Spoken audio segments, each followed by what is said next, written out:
Welcome to Man Does Tech, where I solve the problems you didn't even know you had. In this video, I will explain how to Excel line graph, updated. Start by arranging your data into tidy columns with X values, Y values, and clear labels. Highlight trends by using a single consistent series color and a contrasting marker for key points. Add axis titles, grid lines sparingly, and a clear legend. Check for outliers and missing values before plotting.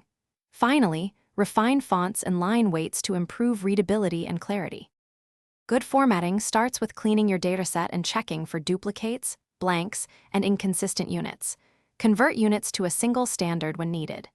Use sorting or filtering to reveal periods of growth or decline before you chart.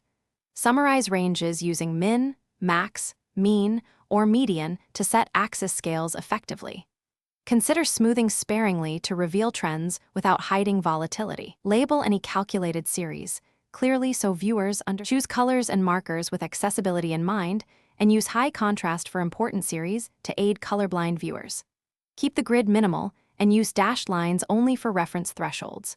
Use annotations to explain spikes, dips, or data annotations so context is clear. Adjust axis scales to avoid misleading impressions and show exact values with tooltips or data labels where appropriate. Test the chart at reduced size to ensure legibility. Thanks for watching. If you found this helpful, don't forget to like and subscribe.